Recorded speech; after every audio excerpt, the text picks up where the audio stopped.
أهلا بيكم في أولى حلقات برنامجنا نجاح بالعربي.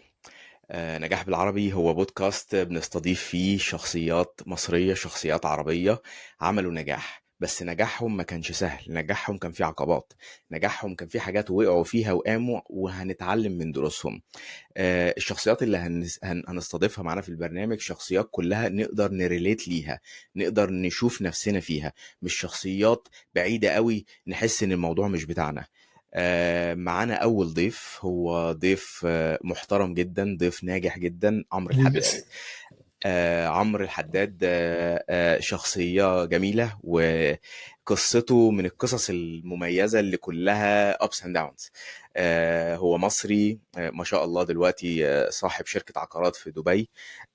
عمل مبيعات في ال10 سنين اللي فاتوا فيما يقرب مليار درهم على مدار ال10 سنين. هيكلمنا عن كل الكلام ده. اتكرم في الإمارات، وهيكلمنا برضه عن اتكرم في ايه. عنده ما شاء الله آلاف المتابعين على السوشيال ميديا، فيديوهاته عاملة ملايين المشاهدات. وقصته ما كانتش كلها سهلة، يعني في الأول اكيد. هيحكي لنا. ابتدى بغسيل صحون، مندوب مبيعات، سافر واتغرب وفشل ورجع. كان في حاجات كتيرة قوي قوي قوي عدى بيها، كانت صعبة بس ما شاء الله عليه كمل. عمرو، أهلا بيك، منورنا، اهلا بيك. وإن شاء الله بإذن الله يعني تكون حلقة جميلة ونتعلم منك ومن ان شاء قصة الله ان نجاحك. شاء الله. اهلا بيك يا سامي، انا مبسوط طبعا ان انا معاك في حلقه جميله زي دي.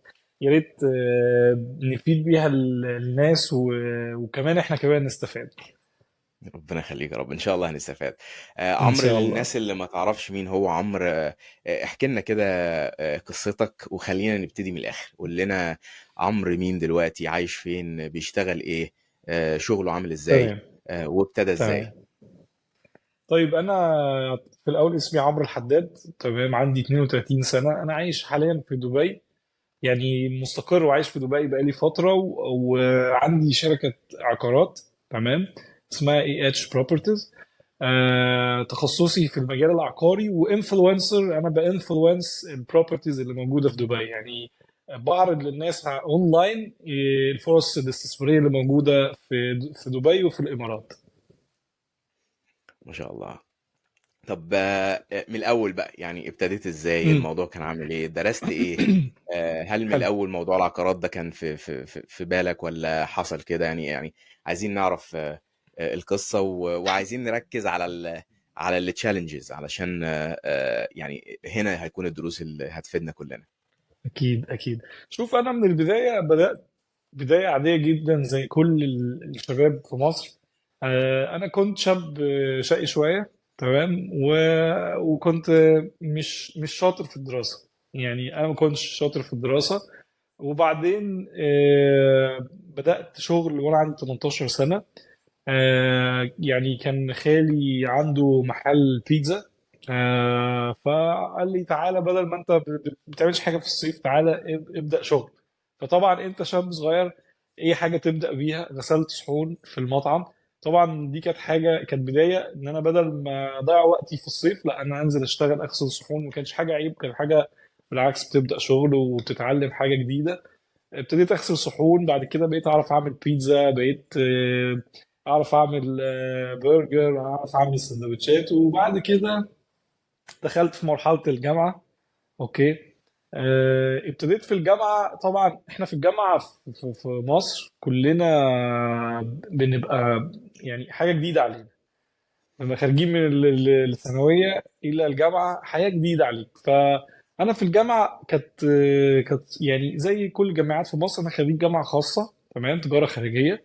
وأول سنة تاني سنة سقطت في الجامعة بتاعتي. تمام.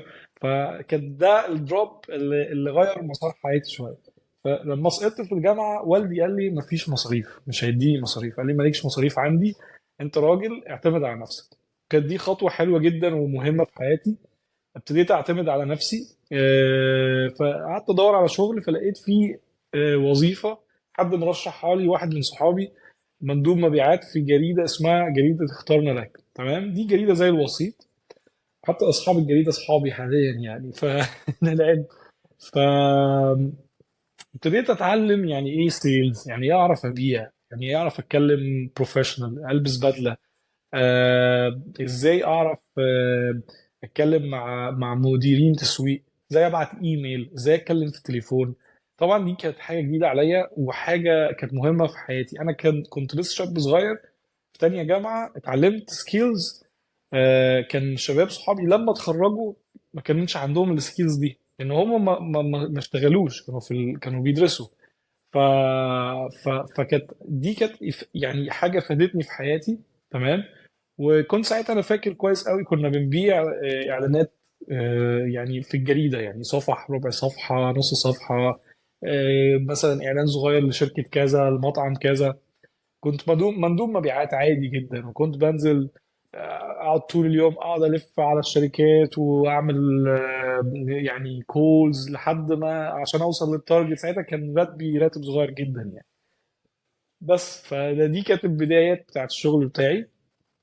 بعدين دخلت بقى بعديها مجال العقارات. طيب انا عندي كذا سؤال بقى. يعني اولا عناية. موضوع غسيل الصحون، طبعا اه يعني انا شخصيا رايي مفيش حاجه اسمها شغل عيب طالما الشغل حلال طبعا. اكيد. وباحترام. بس اكيد. للاسف احنا في ناس كتيره بشوفها، وفي ناس انا شخصيا عديت عليها في المجتمع عندها نوع من انواع التعالي شويه عن مهن معينه. صح. يقول لك لا دي مش من مقامي، لا انا المفروض سينيورتي اعلى، انا مش هاخد الشغل صح. ده. صح. وللاسف ممكن يقعد ما يشتغلش على انه ياخد شغله بالنسبه له شايفها مش من برستيجه. ايه رايك ده في حقيقي الموضوع ده؟ فعلا. يعني انت ما شاء الله يعني ابن ناس، والموضوع ده حبيبي كان سامي. بالنسبه لك سهل ولا ما كانش سهل موضوع غسيل الصحون؟ وشايف ايه وجهه نظرك ايه في طريقه التفكير ده بتاعت لا انا اعلى من الشغلانه دي ما ينفعش؟ مهم. عايز اعرف رايك. بص، انا وجهة نظري ان مفيش، احنا في مجتمعنا بنبص على المظاهر اكتر من الشيء الاساسي. احنا دي وسيلة، يعني احنا بنشتغل. يعني احنا برضو في مصر عندنا جزء شوية طبقية.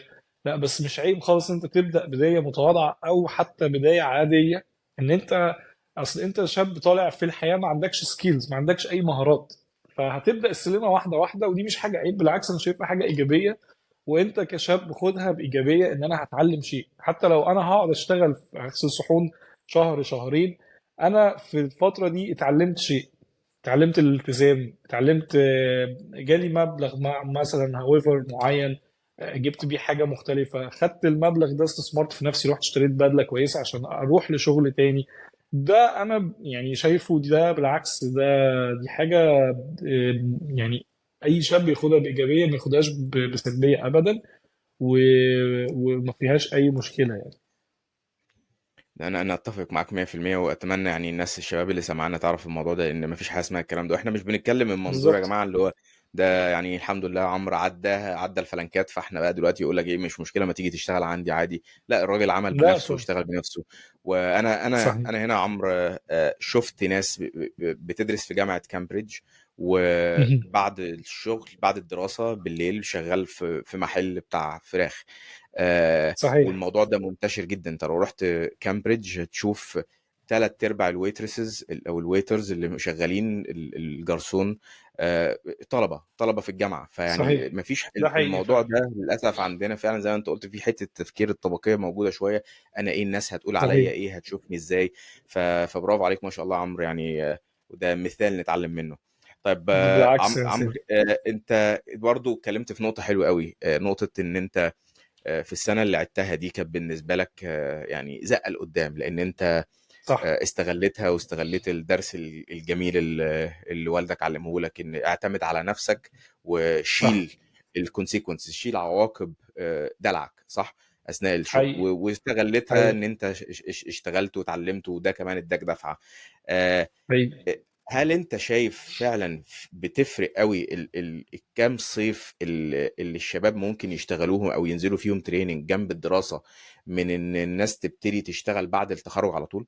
عشان في ناس كتيرة ممكن تستنى تقول لا يعني مش تفرق قوي الشهرين اللي هعمله خدهم في الصيف دول اريح لان انا تعبان في المذاكرة، فاستنى اما مهم. اتخرج وبعدين لما اتخرج ابقى اشتغل. هل فعلا انت راجل يعني شفت في الكارير بتاعك اشتغلت بدري ونزلت المجال بدري فرقت؟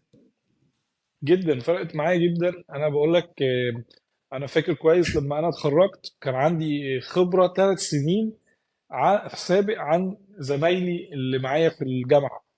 يعني في عندي اصدقاء ليا لما انا اتخرجت كنت انا اللي بساعدهم يشتغلوا، لان انا كان عندي بقى علاقات وعندي كونكشن وعندي خبره عنهم. فهم كانوا خارجين زيرو، انا كنت خارج 3 سنين. لما السي في بتاعي كنت بقدمه في اي شركه، كان بيبقى عندي خبره 3 سنين في السيلز والماركتنج. فاي شركه كانت بتقبلني وما كانتش تقبل اللي لسه متخرج، لان هو زيرو سكيلز او اكسبيرينس. فيبص على السي في كده فيقول لا انا هاخد اللي عنده اكسبيرينس، فاهمني؟ ف... طبعا. فطبعا لا انا يعني برشح وبشجع اي شاب عايز يشتغل ويغير حياته، انزل ابتدي اشتغل اي حاجه في الصيف، اتعلم شيء جديد في الصيف. لو انت بتدرس حاجة ليها علاقة بطب، ليها علاقة بشيء هيخليك تذاكره حتى في الصيف، اوكي. يعني انا معاك في النقطة دي. اوكي بتدرس، بس لو انت ما بتدرس لا انزل اشتغل. تقعد في البيت تعمل ايه؟ يعني انا حتى بقول لاخواتي الصغيرين، يعني حتى انزل اشتغل في الصيف، اعمل حاجة، اعمل شيء ينفعك، ما تفضلش قاعد في البيت. 100%. طب عمرو، احنا بالظبط. وقفنا بقى عن ايه؟ عن قبل ما تخش في العقارات. حلو. احكي لنا بقى الدخله كانت ازاي والموضوع جه طيب منين؟ اكيد طبعا. بص هو انا اشتغلت، انا يعني تقريبا كده في العقارات بقالي 10 سنين بالظبط كده. هو موضوع كان صدفة، ولكن الصدفة دي بس جت عمرو، عن معلش انا طريق. اسف مقاطعك، بس عشان عايز مم. افكر الناس اللي سمعانا ان عمرو ما شاء الله ليه اسم كبير قوي في العقارات في دبي وبره تسلم يا دبي، سيدي. واحنا هنحط السوشيال ميديا لينكس بتاعته وتشوفوا عامل ازاي. شرف ليا اكيد طبعا. الراجل يعني احنا حاولت اجيب منه الاجابه دي وبالعافيه، بس عامل فيما يعادل داخل على المليون، مليار درهم ان توتال ترانزاكشنز، يعني المبيعات اللي عملها بس على خلال 10 10 سنين سنين اللي عشان ما فاتوا، تفتكرش. على 10 سنين اللي فاتوا. بالظبط. فده رقم مش سهل ومش كل الناس بتعمله، بالظبط. فالراجل اللي بيكلمنا من خبرة ومن ثقة، فايه عشان بس يعني ايه ده شرف ليا. مش قصة عادية. ده شرف ليا. فكمل عمور، معلش انا اسف قطعتك، اتفضل. لا عادي ولا يهمك سيدي. ف انا يعني جالي بالصدفة طبعا. بص لكل مجتهد نصيب. وانا يعني مقتنع بمثل بيقول لك الحركة الحركة من السكون غير من الحركة من الحركة. يعني انت لو اتحركت، انا اشتغلت في مجال السيلز والماركتينج، فكان عندي اكسبيرينس في الماركتينج شوية، فجات لي فرصة، باب اتفتح لي. بس انا متأكد الباب ده ما كانش هيتفتح لي غير لما انا اخد الباب الاولاني. هي مم. ابواب الفرص، ابواب بتفتح لك، ليفلز بتعدي عليها، سلالم. فكل ما تعدي زي الجيم، كل ما تعدي مرحله، المرحله اللي بعديها تفتح لك، فاهمني؟ فانا جالي يعني عميله من العملاء عندها شقه، قالت لي انت شغال في الجريده؟ قلت لها اه. قالت لي طيب انا عندي شقه وحابه اعرضها للبيع. تمام. فطب ما تاخد الاعلان، يعني خد تفاصيل الشقه، اعمل لها اعلان، ولو عرفت تبيعها خد كوميشن، خد نسبه. اوكي. فانا كان حاجه جديده عليا، يعني ما كنتش فاهم ايه عقارات وشقه، وانا ما كنتش فاهم حاجه زي كده. فقلت لها اوكي عينيا. فاخدت التفاصيل، عملت اعلان كويس، شقه مساحتها كذا كذا كذا. انا فاكر ساعتها الشقه دي كانت في الرحاب تقريبا. فالمهم بعديها باسبوع جبت لها زبون اشترى الشقه بالفرش اللي فيها اكتر من السعر اللي هي كانت طالباه. تمام. وانا ساعتها انا فاكر كويس جالي كوميشن كبير قوي عن اللي انا كنت باخده. يعني تقريبا كان حوالي 14,000 جنيه ساعتها. تمام. وده كان مبلغ انا على قدي كان 1000 جنيه. فده مرتبك اكني كان 1000 جنيه؟ انا راتبي كان 1000 جنيه. يعني انا مم. راتبي في الجريده كان 1000 جنيه. يعني أنا كنت اقعد اتعب طول اليوم واشقى على 1000 جنيه، وفي صفقه واحده خدت 14,000 جنيه. انا فاكر المبلغ كويس. مم. فطبعا انا يعني ده ممكن تعب سنه. فاهم؟ رامي استقالتك على طول. اه لا ما قدمتش استقالتي، بس يعني لقيت في فرصه في مجال تاني ان انا اقدر اخد يعني اكسب فلوس اكتر، اللي هي مجال العقارات ساعتها. ف شفت بقى، يعني انا كنت بشوف ايه الشركات الناجحه في المجال العقاري، فقدمت في واحده من الشركات الناجحه في الفتره دي، كانت اسمها شركه بناء العقاريه. ساعتها كانوا بيبيعوا في التجمع والشروق والاماكن الجديده. تمام. ساعتها كان التجمع شويه لسه جديد يعني، كان شويه لسه طالع مود ترند يعني الفتره دي.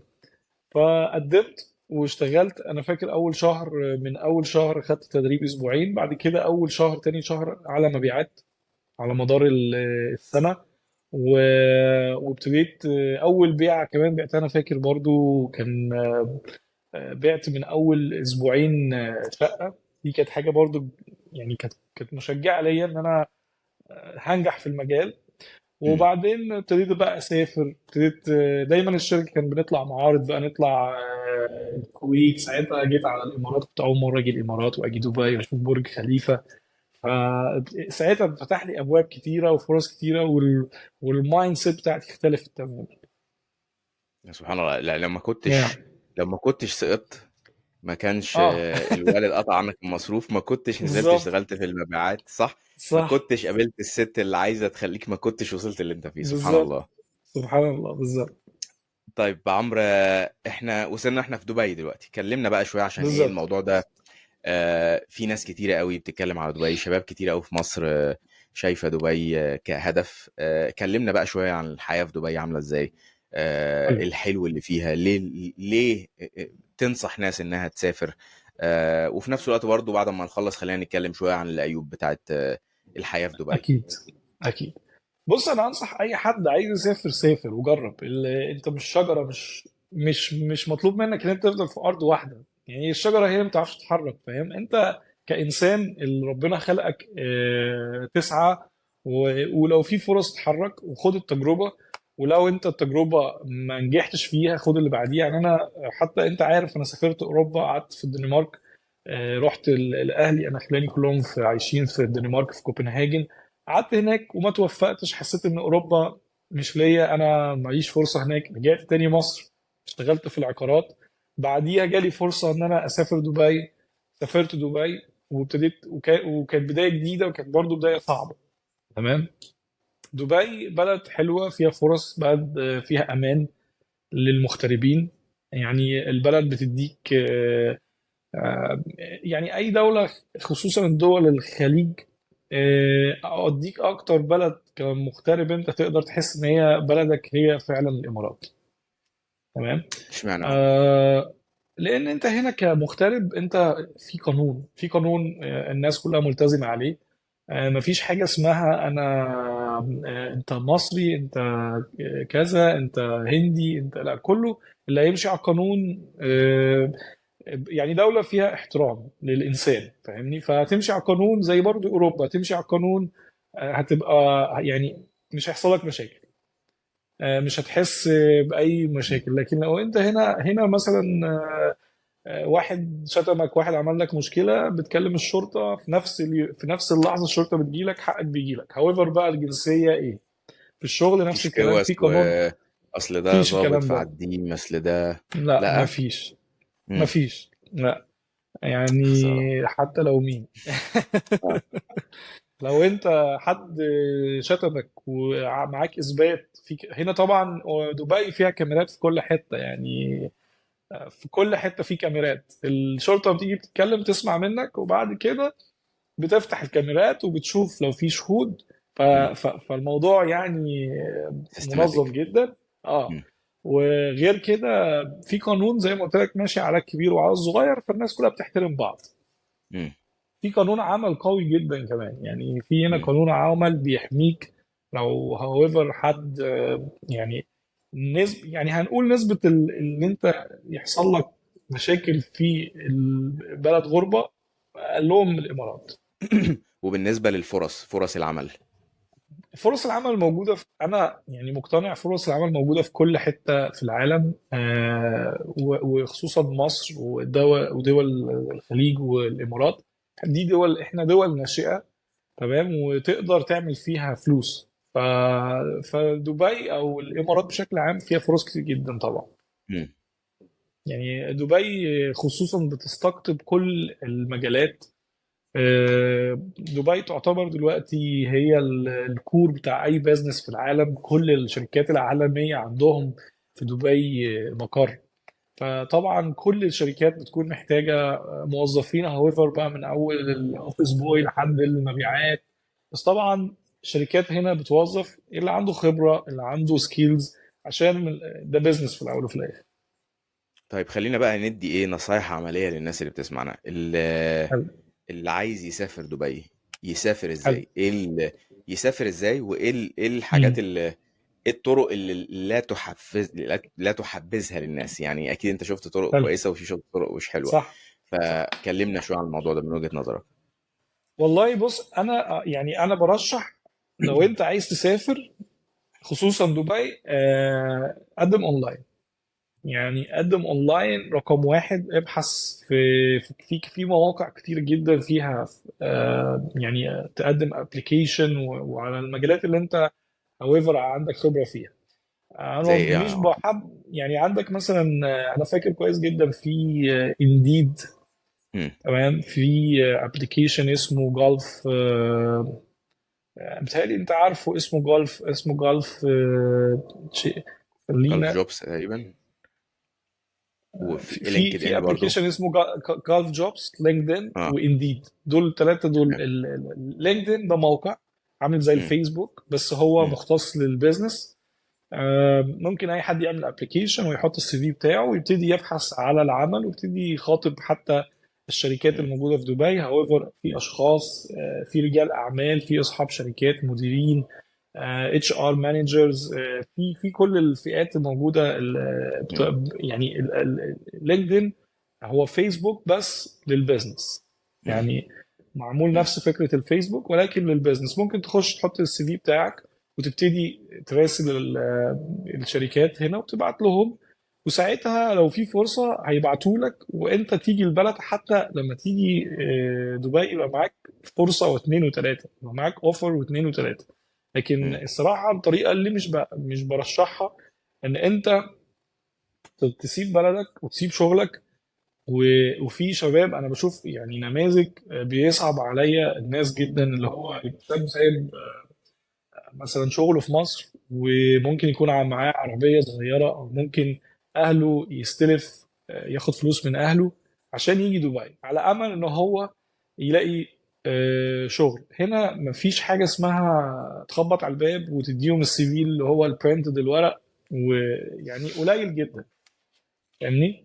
نسبة ضئيلة قوي. ف خلينا في السيف سايد دايما. ما تعرضش نفسك لموقف وحش. احنا في خلي دايما شكلنا برضو حلو كمصريين.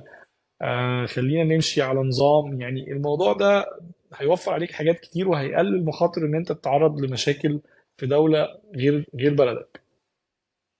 تمام 100%. وعايز اقول لك كمان يعني نقول للناس ان ال الاقامه في البلد غاليه. فلو طبعا. الشخص اللي ناوي يسافر مثلا فاكر هيقعد شهر او مثلا يدور على شغل ويرجع، زي ما عمرو قال، بالظبط. موضوع ان يعني ان تخبط وتدي السي في ده يعني قليل قوي قوي قوي لما تلاقي حاجه زي كده. طبعا. دلوقتي مش موجود خالص. فهتلاقي نفسك رحت ودفعت فلوس قد كده في الاقامه وممكن ما يحصلش نصيب. والاول والاخر صح. يعني انا شخصيا لما سافرت برضه دبي سافرت اونلاين، واهو عمرو اهو برضو قدم من هنا وكان عمل الانترفيوهات اونلاين. ف انا اتفق معاك عمرو في موضوع يعني الواحد مش محتاج بلاش نحط نفسنا في مواقف فيها اهانه، فيها تعب طبعا. وفيها شقاوه لو احنا مش محتاجين. يعني خليك معزز مكرم في بلدك 100%. والفرص شبه بعض. طب عمرو بالنسبه صح. لموضوع اللغه دلوقتي، يعني دبي بتتكلم بالانجليزي، كل حاجه بالانجليزي. صحيح. الناس لازم علشان تقدم تكون بتتكلم بالانجليزي، ولا في مجالات ومجالات؟ يعني هل اللي عايز يسافر دي حاجة أساسية بالنسبة له إنه يشتغل على اللغة؟ طبعا. بص، الانجليزي ده اللغه العالميه اللي العالم كله مم. بيتكلمها. تمام. فانت لو كنت عايز تطلع بره البلد، يعني انت عايش في مصر، ده مجال، يعني ده عالم. ولو عايز تسافر بره لازم يبقى معاك لغه، لازم يبقى معاك انجلش كويس، تعرف تكومينيكيت مع الناس، تعرف تتواصل مع الاخرين. فانت لازم تدرب نفسك وتبتدي تدرس انجلش. لو مش هتعرف تاخد كورس في اونلاين، اسمع اغاني، اسمع افلام، خد كورسز اونلاين فور فري، وبتهيألي انت تقدر تساعد الناس اكتر. انت بتقرا كتب وتدي نصايح في الموضوع ده. فطبعا ال- اللغة أساسية في دبي. لو معكش انجليش في أي مجال مش هتعرف تعمل حتى انترفيو، مش هتعرف تتكلم مع الشخص اللي عايز يسمع منك مهاراتك وليه هيوظفك. فلو معكش لغة قوية تعرف تعبر بيها وتبيع نفسك، فأنا أقول لك يعني أنت نسبة نجاحك أو نسبة إن أنت تتقبل في انترفيو قليلة جدا.100%. فلازم تدرب نفسك وتتكلم وتحسن من مستوى اللغة بتاعتك. شوية نصايح كده. أنا في فيديو كنت عامله كامل عن موضوع إزاي الواحد يطور الإنجليزي بتاعه من غير ما ياخد كورسات ولا أي حاجة يعني. اتفرج على الفيلم، اتفرج صح. عليه من غير ترجمة، حاول تفهم السياق. لو بتسمع صح. أغاني أجنبي اسمعها واقرا الكلمات، بيخليك تتدرب إزاي تسمع وتقرا وتتكلم معاها طبعا يعني. ولو تعرف في ابلكيشنز كتيرة هتلاقيها ببلاش على الاندرويد واي او اس، ده تقدر حقيقي. ده تنزلها حقيقي. تعلمك باللغة. ففي حاجات كتيرة قوي بالنسبة للناس اللي عايزة تتعلم جنب الشغل او مش عايزة تدفع فلوس. طبعا الاسهل حاجه ان انت تاخد كورس في مكان تقدر تبراكتس فيه، تتكلم مع الناس والكلام ده كله. بس شكرا عمرو، صحيح. نقطه مهمه قوي علشان اي حد عايز يسافر بره، مش بس الامارات واي حته تانية، هتلاقي هي اللغه دلوقتي اللي في صحيح. العالم الانجليزي، فدي حاجه مهمه. الانجليش هي رقم واحد في العالم. طيب عمور، دلوقتي احنا اتكلمنا عن دبي، اتكلمنا الناس ازاي تسافر، اتكلمنا مميزاتها. عايز بقى نتكلم عن الغربه بوجه عام، علشان ايه اللي عايز مهم. يسافر لازم يبقى عارف الحلو في الوحش، صح؟ صح. كلمنا كده، ايه صح. ايه الصعب في الموضوع، ايه الصعب في موضوع الغربة؟ لو في حاجة معينة صعبة في دبي، برضو عيوب لازم الناس تبقى عارفاها قبل ما تسافر، وبالنسبة للغربة طبعا. بوجه عام. طبعا انت لما بتسافر في اي دولة في العالم، مش بس الامارات، انت سبت اهلك سبت اصحابك. فانت بتعتمد على نفسك من الالف للياء. تمام. ف... فلما هتسافر هتفتقد الجزء الاسري والعيله والصحاب. الحياه طبعا، انت بتروح حياه جديده، ما عندكش معارف، ما عندكش اصدقاء. آه، فالحياه شويه طف، يعني ناشفه شويه. تمام. فانت لو واجهك اي صعوبات اي مشكله، انت اللي بتكون الشخص الوحيد اللي معتمد على نفسك. مش بتقدر يعني مش هتلاقي حد يساعدك، لان انت في بلاد فيها يعني مالكش كونكشن، مالكش زي ما قلت لك مالكش معارف. فمشكله الغربه دايما، واي حد مغترب، حته الجفاء او الجزء اللي هو مفتقد الجزء العائلي. ودي اكتر حاجه انا ممكن اقول لك عليها في الغربه، يعني ان انت معكش عيلتك معكش اصحابك. فبتكون صعبه شويه. آه والعيد ورمضان. والعيد فرحه. العيد ورمضان بص، يعني من ما فيش طبعا حاجه اسمها عيد. مم.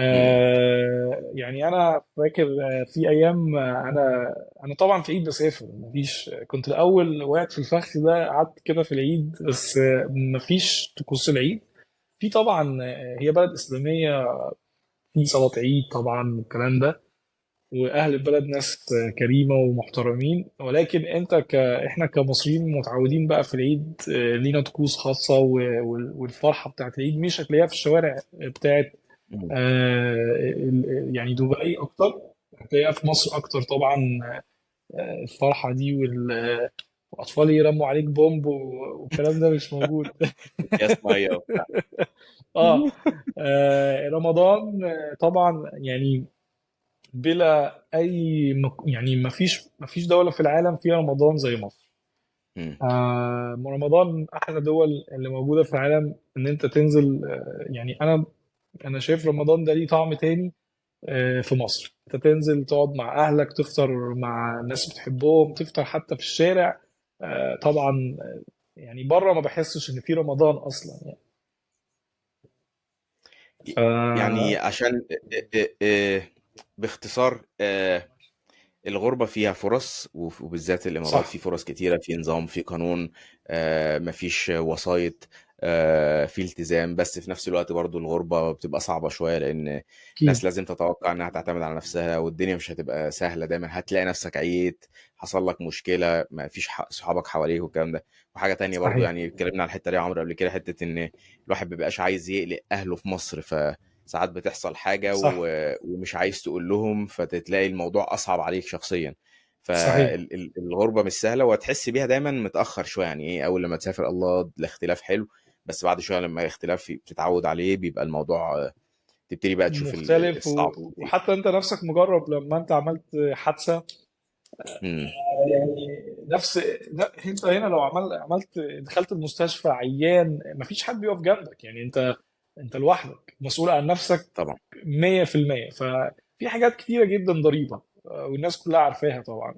انت امم. بتسافر، في حاجة بتاخدها وفي حاجة كبيرة جدا ومهمة ما بتاخدهاش، ما بتبقاش معاك. عمرو، خلينا نتكلم في موضوع تاني شويه بقى مختلف، حته العقارات. دلوقتي انت راجل خبير ما شاء الله في العقارات، كلمنا دلوقتي. في ناس بتسمعنا وسمعت النسبه اللي انت اتكلمت فيها، جبت في ترانزاكشن واحده وفي بيعه واحده 14 شهر من اللي انت كنت بتجيبه.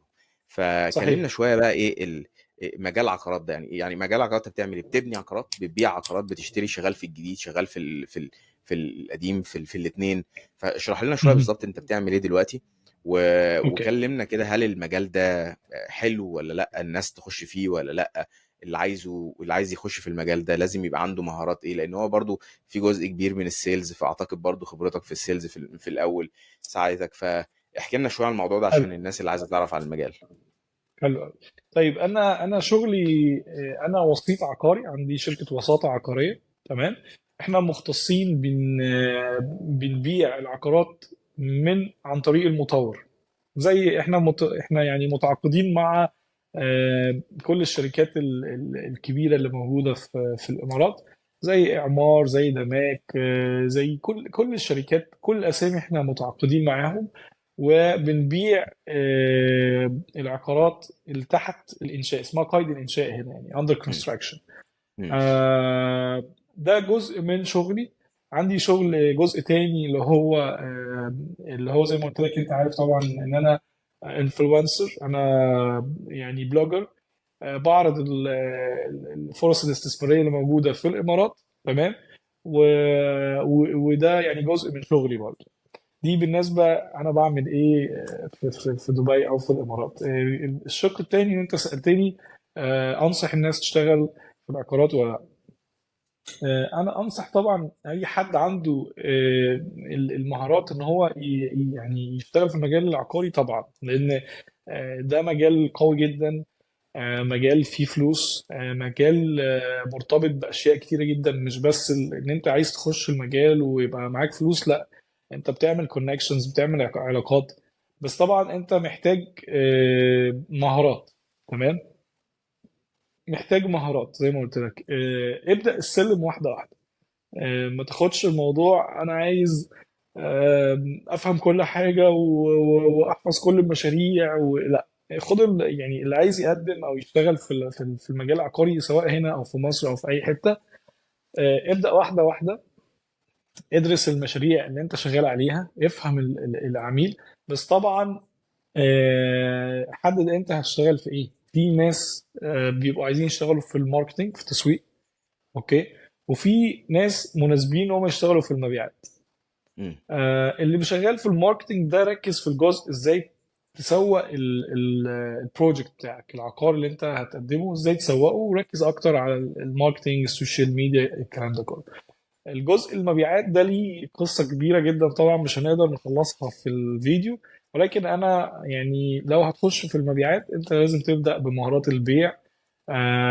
من أول بقى مظهرك، من أول يعني استثمر في نفسك، اشتري بدلة لنفسك شكلها كويس، أسلوب كلامك، اتعلم مهارات البيع، مهارات التفاوض. لازم يبقى عندك لازم تبقى انسان كمان اونست مع امانه، عندك امانه في كلامك، عشان تقدر تنجح في مجال زي مجال العقارات. طيب، ايه ايه ال... ايه نوع الشخصيات اللي انت شايف ما ينفعش تشتغل في مجال العقارات؟ والله بص، هو آه، انا شايف في شخصيات انا بقابلها في حياتي على مدار العشر سنين اللي انا خدت يعني خبره في العقارات. هو في شخصيات انا بشوفها، انت بقى أول ما بتشوفها كده بتقول ده مكانه غلط. يعني انا في ناس بشوفها هم شاطرين، والله بجد يعني مم. بكلمك بحقيقه. يعني انا في ناس بقعد معاها تلاقيه شخص محترم وجميل، يعني فاهم، بس هو ممكن ينفع يكون في الحسابات.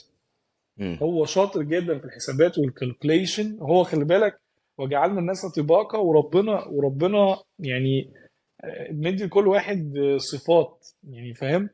ودي مم. حاجة يعني ربنا مديها للبشرية. يعني في ناس تنفع يشتغلوا في مجال معين وفي ناس لا، ودي مم. قدرات ومهارات. مم. في ناس بقعد معاها انا بشوفها مثلا هو شاطر، ممكن يبقى اشطر في بدل مجال المبيعات في الحسابات، طب بس يعني هو يا ازاي عيني بقى؟ جه يعني يشتغل في انا عايز العقارات. امم انا عايز الناس تعرف يعني، اللي بيسأل نفسه دلوقتي، ده العقارات فيها فلوس كتيرة ازاي؟ يعني ادينا امم كويك تيست كده، ازاي يعرف ان هو بتاعته ولا لا؟ يعني انت قلت لنا يكون كويس في السيلز، بيعرف يتكلم، عنده صبر، امين، مظهره آه كويس. واخد باله من مظهره، بيعرف يسمع، بالظبط. يفهم الشخص اللي قدامه ده، تمام. دي السكيلز اللي صحيح. موجوده. في حاجه صحيح. لو هي عنده مش موجوده، انت في حاجه من الحاجات المهمه قوي انت قلتها لي يا عمرو، حته ان امم انتوا شغالين كوميشن بس يعني. اه احنا آه، شغالين يعني على النسب بس، بالنسبه مش براتب. طب فاللي هيجي كلمنا شويه عن يشتغل في الموضوع، عشان الموضوع ده العقارات. مش اي حد يعرف حلو. يتعامل معاه. بص هنا في دبي الشركات اللي هم الوسطاء العقاريين، يعني في نسبة كبيرة قوي من الشركات مش بتدي رواتب. في شركات بتدي خالص. رواتب حاجة بسيطة، اللي هو اكسبنسز بتاعتك، اللي هي مثلا بنزينك، حاجات بسيطة مش هتساعدك في المعيشة يعني. مم. فاحنا شغالين اكتر بالنسبة، يعني انت اللي بيجي يشتغل معانا هو شريك في البيزنس بتاعنا، مم. هو مش موظف عندنا. تمام. مم. لا احنا شركاء مع بعض، احنا تيم وورك، نشتغل كلنا بكوميشن، بيكون 50 50 او هاويفر النسبه.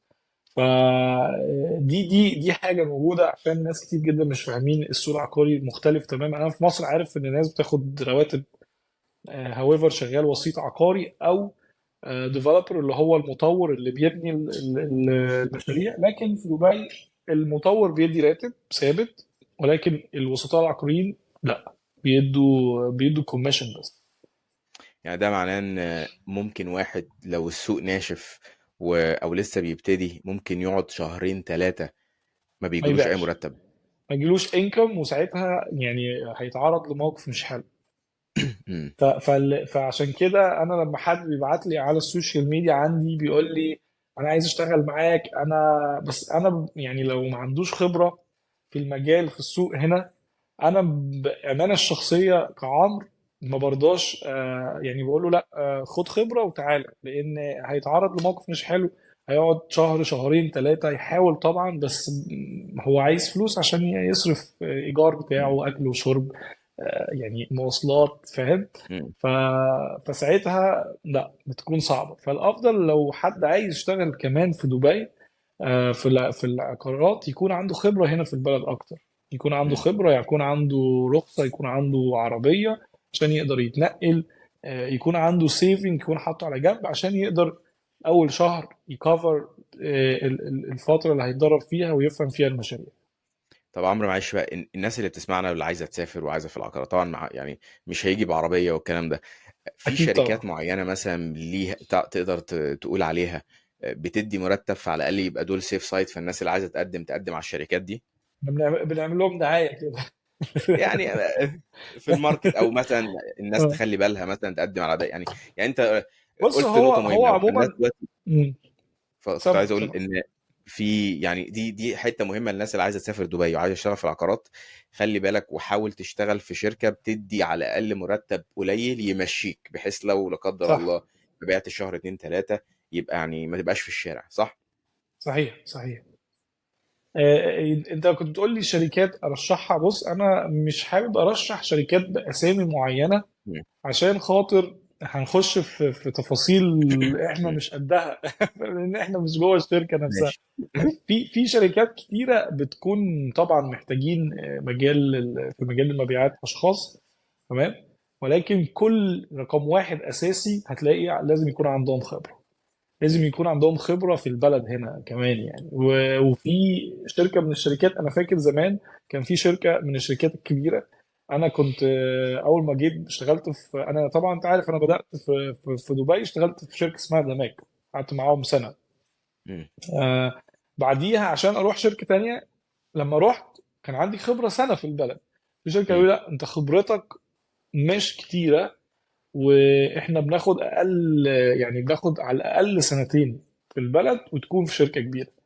مم. فعشان اخش الشركه دي ودخلتها برضو، اشتغلت في شركه تانية لمده سنه، وبعد كده مم. قدمت واشتغلت في الشركه دي برضو. والشركه مم. دي يعني معروفه جدا. ف ف ف ف يعني المطورين العقاريين اكتريتهم بياخدوا بنسبه 90%. لازم يكون عندك خبره في مجال العقارات في دوله مم. الامارات، مم. ويكون كمان في دبي. لو هتشتغل مثلا في دبي لازم يكون عندك خبره في دبي. ده لو عايز تشتغل اه, مع مطور عقاري. الاوبشن التاني انت آه. تشتغل بقى مع ايجنسي بتبيع، صح؟ مع ايجنسي مثلا، ممكن تشتغل في اي ايجنسي جديده، ولكن هيبقى ليها مخاطر ريسكي شويه، ان مم. انت هتشتغل من غير راتب، او راتب هيبقى صغير جدا 3000 درهم، اللي هو انت ما مم. تحسبهاش بالمصري. انت احسبها مم. 3000 درهم دول هنا في الدوله هيجيبوا لك سكن، ولا هتعرف تاكل منهم، ولا هتعرف مم. تتحرك. مم. يعني برضو المصاريف هنا غاليه، يعني مش مم. رخيصه يعني. بس. تمام. دي شوية نصايح حلوة. عمرو، احنا دلوقتي ما شاء الله، يعني انت راجل ناجح دلوقتي وصاحب شركة حبيبي يا سيدي. وفي كذا حاجة والله أكبر تراك ريكورد. مع ان في الدراسة تقريبا ما كنتش كنت بنفس فاشل. النجاح ده، صح؟ انا صحيح. مش بحاول اقولها بطريقة لطيفة، بس ايه يعني، ماشي. في الدراسة انت كنت بص فاشل انا. وساقط، صح. خلينا بس ايه صح. سقطت. انا عايز ايوه. النقطة دي حلوة مم. قوي ومهمة، انا عايز اتكلم فيها لان ايه. احنا صحيح. دلوقتي في فترة صيف، وفي ناس طلعت لها النتائج وبتاع، وفي ناس ما جابتش النتيجة اللي نفسها فيها، في ناس سقطت، في ناس شالت مواد، سواء بقى كان في كلية، في صحيح. ثانوية عامة. فأنا عايزك تكلمني عن حتة العلاقة بين النجاح في الدراسة والنجاح في العمل بعد كده، لأن أنا قدامي مثال بيثبت إن مفيش علاقة. لا ما لهمش فكلمني علاقة. كده، يعني هل أنا صح ولا لأ؟ قول لي كده وجهة نظرك وكلم الناس، علشان الناس اللي شاغلة همها كتير، وإيه المجالات اللي فيها وإيه المجالات اللي ما بتفرقش فيها. بص، انا شايف من وجهة نظري وتجربة يعني شخصية. الدراسة لو انت مش بتدرس حاجة ليها علاقة بالطب، او حاجة تكون يعني عملية شوية، فانا شايف ان الدراسة النظرية في بعض المجالات برضه، عشان ما نقولش ان الدراسة لا، الدراسة مهمة واحنا برضو بنشجع الشباب تدرس.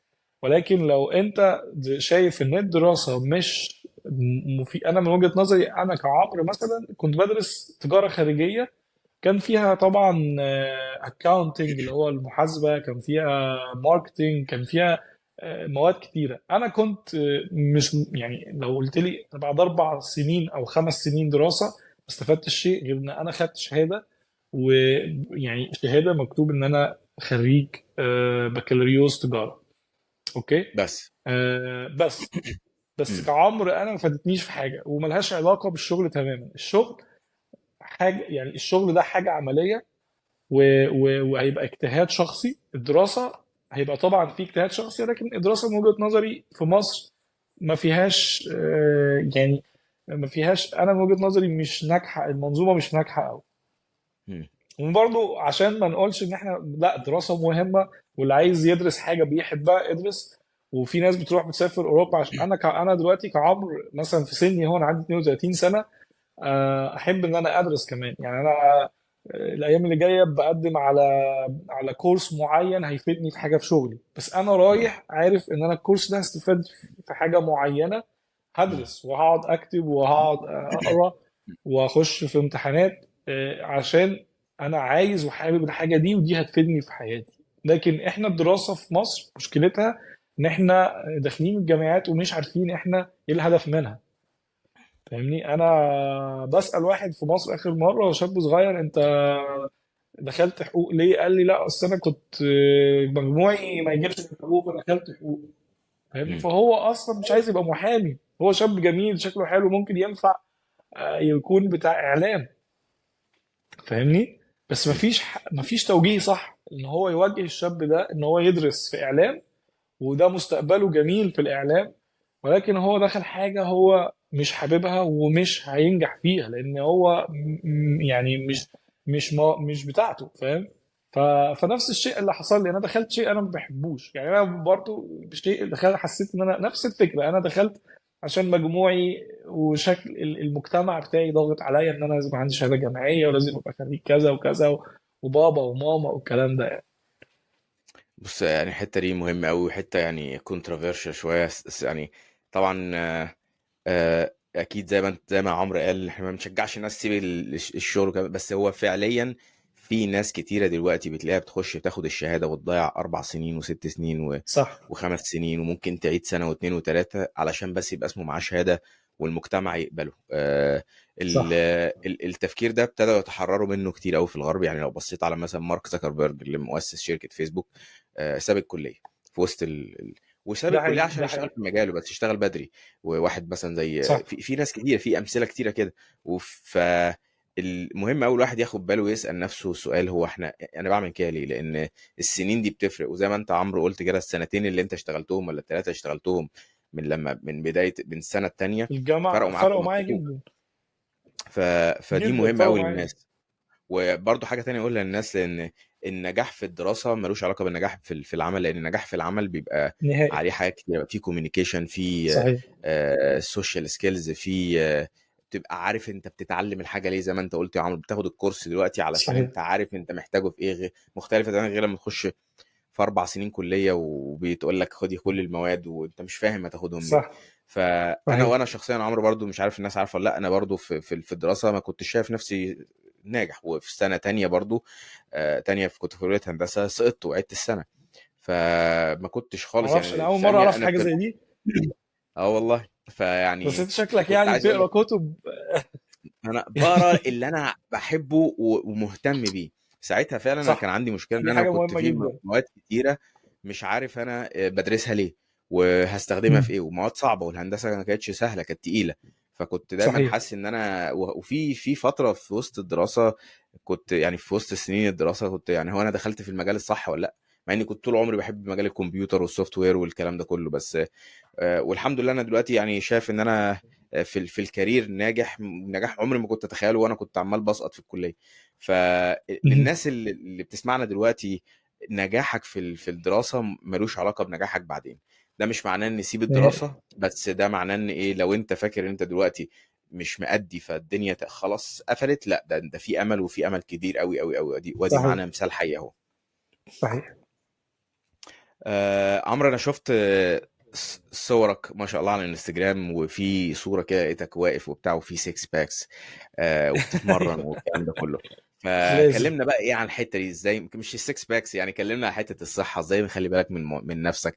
الرياضة ليه مهمة، علشان احنا يعني في فترة دلوقتي في مش كل الناس واخدة بالها من جسمها ومن صحتها، وليه الموضوع مهم، وتلاقي وقت صحيح. ازاي. بص، انا من وانا صغير بحب طبعا الرياضة. يعني دي حاجة انا خدتها من وانا صغير، ولكن يعني هي حاجة آه، عملت لي زي إضافة في حياتي وزقة في حياتي. أنا يعني الحمد لله عشان شكلي بهتم بصحتي، باكل كويس، بلعب رياضة. بيفرق جدا في البيزنس، بيفرق في الشغل. لما بتخش على أي عميل، أي حد بتقعد معاه بيشوفك لابس كويس، شكلك كويس، جسمك حلو، هو بيبقى عارف ان الشخص اللي قدامه ده شخص منضبط. النظرة بتختلف تماما. تمام. دي يعني مهمة في الحياة العملية، غير ان انت اصلا يعني يعني اللايف ستايل الغلط دي بتخليك ما بتعرفش تعمل اي حاجة خالص، ما بتعرفش تركز في شغلك، ما بتعرفش حاجات كتير هتأثر فيها على مدار العمر يعني. فالرياضة مهمة بالنسبة لي، دي حاجة أساسية. ودي الاستثمار اللي انا استثمرته فعلا وانا صغير. سمعت كلام ناس اكبر مني، استثمر في صحتك. فده احلى استثمار ممكن تستثمره في حياتك، استثمر في صحتك فعلا وفي جسمك. بس الناس بتروح تاخد حقن وهرمونز والكلام ده، انا ضد الكلام ده جدا. خليك طبيعي، كل صحي، وهتلاقي حياتك يعني على مدار السنين مختلفة تماما. وموضوع الوقت، انا دايما يعني دايما لازم في على مدار الاسبوع بتاعي 3 ايام او 4 ايام بلعب فيهم رياضه. لو حتى مش هروح الجيم، انا ممكن انزل نص ساعه اجري كده في الشارع، مثلا نص ساعه، فاهم؟ دي حاجه مهمه جدا، وانا انصح اي حد فيها، ودي اكتر حاجه انصح اي حد يستثمر فيها. استثمر في نفسك وفي صحتك، لان ده will reflect في المستقبل عليك، يعني هينعكس عليك في المستقبل. الله ينور. آه عمرو، اكيد العشر سنين او يمكن في اكتر من 10 سنين من باقي، يعني ممكن 18 سنه بتقول ابتديت الشغل. عديت صح. بمواقف صعبه ومواقف سهله. ايه صحيح. اكتر موقف كان صعب عليك، او في اكتر فتره كانت صعبه عليك وكان فيها دروس كتيره اتعلمت منها حاجات؟ هو مش موقف واحد، انا حصل لي مواقف كتير يعني. مم. آه بص، انا طول عمري في دروبس بتحصل في حياتي. يعني طبيعي اصلا اي حد بي اب اند داون. اوعى تفتكر ان الناس الناجحه دي هم بداوا من الصفر طلعوا صاروخ كده بقوا ناجحين، لا. هو بيبقى تحت فوق تحت فوق، بس ايه، انت بقى وقدرتك هتقدر تكمل المباراه اللي انت داخلها دي. هو ماتش كوره او ماتش مصارعه في حياتك، انت داخل بتلعب بوكس مع نفسك. هتقدر تكمل وتفوز وتنجح، ولا هتستسلم وتروح تنام؟ تمام. مم. فانا حصل لي دروبس كتير يعني. انا يعني لو من البدايه، الدروبات اللي كانت بتحصل كان الموضوع المادي. كانت الموضوع المادي في البدايه صعب. كنت ممكن اشتغل كتير وما احسش ان انا جالي الانكم اللي هو انا متوقعه او اللي انا كنت عايزه مثلا. آه، انا فاكر كويس جدا لما كنت صغير، كنت في الجامعة، وبعدين ساعتها كنت عايز ارتبط ببنت، واهلها قالوا لي لا انت، يعني هم ما قالوليش لا كده في وشي، بس يعني هم امكانياتي المادية ما عجبتهمش. تمام. مم. دي كانت درس فخلاني لا افوق كده للحياة وافهم لا ان انا لازم اشتغل اكتر على نفسي ولازم انجح. يعني مش استسلم، بالعكس كان حافز بالنسبة لي. بعدين لما جيت الامارات، لما جيت دبي، آه برضه واجهني صعوبات كتيرة جدا أكتر من كنت فيها في بلدي. أول حاجة، أنت في دبي، أنا كنت عايش أول شهور ليا كنت عايش شيرنج، عايش مع شباب في نفس الشقة. كنت عايش مع واحد صاحبي في نفس الأوضة. فالناس بيفتكرك أنت مسافر لا بقى في صعوبات واجهتها جدا. ما كانش عندي مثلا عربية في دبي، فكنت بركب المواصلات العامة والمترو. دي كانت برضو من ضمن التحديات في البداية، ان انا شغال في مجال اصلا المفروض ابقى انا ظاهر قدام العميل معايا عربيتي عشان اعرف ابيع له المنتج اللي هو منتج غالي بمليون درهم و2 مليون، وانا جاي راكب اتوبيس ولا راكب مترو، فاهم؟ وبس يا جماعة عشان آه، نوضح للناس، هي دبي لو انت مشيت فيها 5 دقايق انت هدومك كلها تتعب. بتبقى مية. ميه. آه ميه. هو الموضوع مش موضوع بالظبط. لا ده، يعني فعلا انت لو وقفت 5 دقايق انتوا بتشوفوا الاسفلت ساعات الرطوبة. بيسيح. ف... بالظبط. فانت واحد المفروض بالنسبه له البرزنتيشن مهم وراح يقابل عميل يوصل شوربه ميه، طبعا انا ميه خالص، متفاهم بالظبط. الموضوع. بالظبط. طبعا يعني. اتفضل كمل. في كمان من ضمن الصعوبات اللي واجهتني، انا اول ما جيت دبي، بعد ما عملوا لنا الاقامات والشركه اشتغلنا، بعديها باسبوع رفضوا آه، يعني 80% من الناس اللي كان معمول لهم هايرنج، اللي هم بدأوا شغل اوريدي. مم. فكانت دي مثلا حاجة صعبة، مثلا ان انا كنت خايف انا على يعني على حافة، زي ما بيقولوا على حافة الوقوع. خلاص انا مم. هرجع بلدي فاشل تاني. فكانت مم. دي من ضمن التحديات، لا انا لازم اثبت نفسي، لازم ابقى مركز في شغلي عشان هنا تشتغل وتنام، تروح تشتغل وتنام، تركز في الشغل. مفيش حاجه اسمها انزل اقعد نص ساعه مع صحابي الكلام ده. فكان في تركيز جدا في الشغل، كان في تحدي، كان في جنسيات تانية هم اصلا مستنيين الفرصه اللي انت فيها. في جنسيات معاهم سكيلز اكتر منك عندهم. انا كنت بقعد مع ناس بيتكلموا اربع خمس لغات، مم. فاهمني؟ يعني تلاقي واحد جنبك قاعد بيتكلم اربع خمس لغات وانت بتتكلم عربي وانجليش بس. هو مم. ممكن يكون هو دارس اكتر منك، معاه MBA، فاهمني؟ مم. بس انت جاتلك الفرصه دي عشان مهارات معينه. هو الشركه شايفه ان انت هتفيدهم، هتجيب لهم بيزنس، هتجيب لهم مم. فلوس. تمام. ف... فلو انت ما وقفتش وزي ما يقولوا ركزت وطورت من نفسك، وتطور من نفسك دي بقى بطرق مختلفة، يعني هترجع بلدك فاشل. فبقول لك الرحلة يعني رحلتك هيبقى فيها صعاب وهيبقى فيها مشاكل واب اند داون. اهم حاجة ما تيأس. وده الامتحان اللي انت ربنا بيمتحنه لك في نجاحك، ان انت ما تيأس وتدور على الاسباب وتدور ازاي تطور من نفسك وازاي ما تقعش في الحفرة اللي انت وقعت فيها قبل كده. فاللي انا عايز يعني اوجهه للشباب: ما تيأس من اول مرة جربت منها، ولا تاني مرة، ولا تالت مرة. في ابواب كتير لسه مستنياك، بس انت مستنيه انت تروح لها وتخبط وتعافر شويه عشان توصل للي انت عايزه.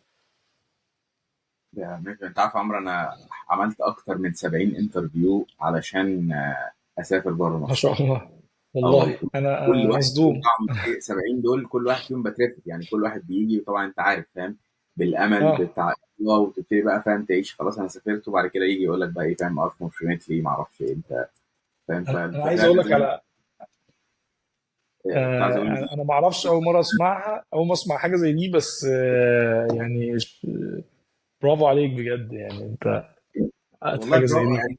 فعلا عنده الجيرني بتاعته اللي فيها صعوبات وفيها اكيد. حاجات كانت فيها فخر، بس عايز اقول للناس فعلا الموضوع اللي عايز حاجه لازم يثابر ويمشي، والموضوع ممكن يجي من اول مره تكون محسوس، وممكن يقعد يكمل معاك سنين عشان ربنا شايف ان انت الاحسن ان انت تاخد في الوقت الفلاني في الفرصه الفلانيه. ف صحيح. يعني لخصتها بطريقه حلوه قوي يا عمرو، برافو عليك. طب عمرو، احنا اتكلمنا بقى صحيح. عن المشاكل، خلينا بقى ايه يعني نحاول قبل ما نقفل كده ندي الناس الهايلايتس. كلمني كده عن ايه مهم. آه، موقف او موقفين من اكتر المواقف اللي كنت فخور بيها في حياتك، حسيت ان فعلا نجاح كبير و و, و... آه، انا زي ما قلت لك ان انا كل فتره في حياتي بيبقى عندي هدف. تمام. وانت حتى لما هتكبر اهدافك الشخصيه والعمليه هتختلف. يعني وانا صغير، وانا عندي 18 سنه، كان اهدافي غير وانا عندي 20 وانا عندي 21 الى لان حتى الان يعني. فانا من البدايه كان نجاحي ان انا مثلا نجحت ان انا ابتديت اشتغل، وبعد كده ابتديت اعمل فلوس. بعد كده نجاح من النجاحات ان انا حولت، عملت شيفت كارير، غيرت الكارير بتاعي من ماركتينج لسيلز في العقارات. بعد كده النجاح اللي كان حلو لان انا هاجرت اوروبا، بعد كده جيت دبي. ده برضو من النجاحات. بعد كده لما جيت دبي واجهت صعوبات كتيره جدا اتكلمنا فيها. ولكن انا ما احبطتش. حتى اصحابي، ناس كتير اللي تعرفني من زمان هيقولوا لي يعني انت اختلفت وطورت نفسك وبقيت مختلف يعني. انا حصل لي صعوبات تخلي كفيله تخلي اي حد ما يقدرش يكمل المشوار بتاعه. تمام. بس انا كنت عنيد جدا مع نفسي وكنت مصر ان انا انجح. في مديرين كانوا في، يعني اول ما بدات شغلي في دبي كانوا مديريني. دلوقتي احنا بنقعد نعمل مع بعض بيزنس على نفس الترابيزه، متساويين الرؤوس يعني. فده بالنسبه لي واحد كنت انا بشوفه حاجه كبيره قوي. دلوقتي انت قاعد معايا زيك. دي حاجه اشيفمنت حلو. الحاجه اللي انا فخور بيها حاليا في دبي ان انا دلوقتي الحمد لله من ضمن الحاجات اللي انا حاسس ان انا فخور بيها جدا ونجحت فيها. لما ابتديت اكون متواجد على السوشيال ميديا مؤخرا. انا في فيديوز نجحت فيها جدا، ووصلت نسبة المشاهدة ل 11 مليون، وبعديها بقت ترند، اللي شغالين في العقارات بقوا يقلدوني. تمام. فدي بالنسبة لي نجاح. دي حاجة بالنسبة لي أنا يعني فخور بيها، مش شايفها حاجة وحشة من الآخرين، شايف إن أنا وصلت لمستوى حلو وناس بقت تقلدني. دي يعني بالنسبة لي أنا فخور بيها جدا. وطبعا اتكرمت في مؤخرا في غرفة الصناعة والتجارة بإمارة الشارقة.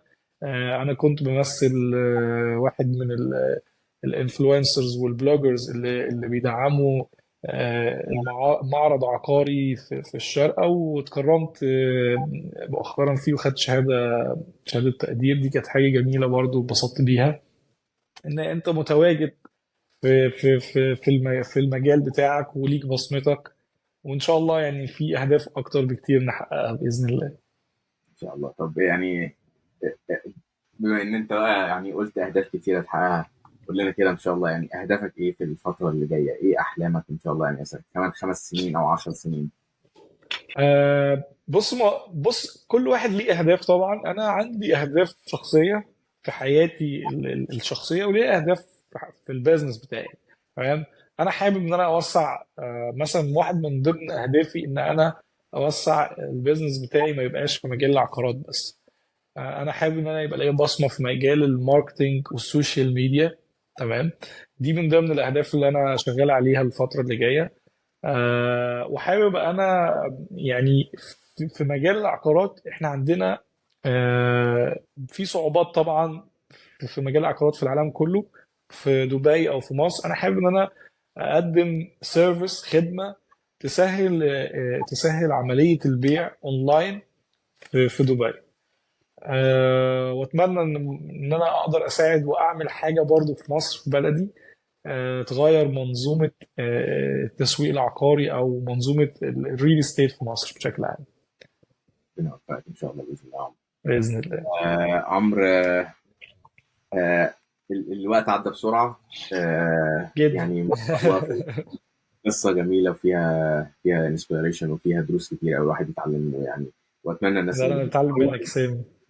ربنا يخليك، واتمنى الناس اللي بتتفرج علينا دلوقتي تشوف ازاي الموضوع مش سهل، الموضوع بياخد وقت، ولازم الواحد ما يبقاش عنده مشاكل انه يبتدي من تحت، واي فرصه تجيله وياخدها، ويتاكد ان الفرصه دي صح. ممكن تكون باب لحاجه تانية هتوصله ان شاء الله باذن النجاح اللي هو فيه، ويثابر ويكمل، صحيح. لان الموضوع مش سهل، الموضوع بياخد وقت وبياخد عقبات، وهيكون فيه ده حقيقي. فترة صعبة، ولو لو استسلمت مش هتكمل. وكل حاجة جايزة صحيح. زي ما عندنا. النجاح في الدراسة ملوش علاقة قوي بالنجاح في الشغل، فما نهائي. تيأسوش، وتفائلوا خير، وإن شاء الله بإذن الله يعني يكون عندنا زي عمرو 100 عمرو إن شاء الله بإذن الله بره مصر باذن وجوه الله. مصر وسطنا. وعمرو باذن الله يا متشكر رب. جدا لوقتك وكل الشرف ليا. ربنا يخليك يا عمرو، وإن شاء الله بإذن الله يعني. انا مبسوط والله ان انا كنت معاك في اول حلقاتك. تمام. اتمنى الحلقه دي تبقى ان شاء الله متكرره، إن شاء الله واتمنى ان الناس تتفاعل معانا لو في اسئله معينه، في ممكن نعمل لايف.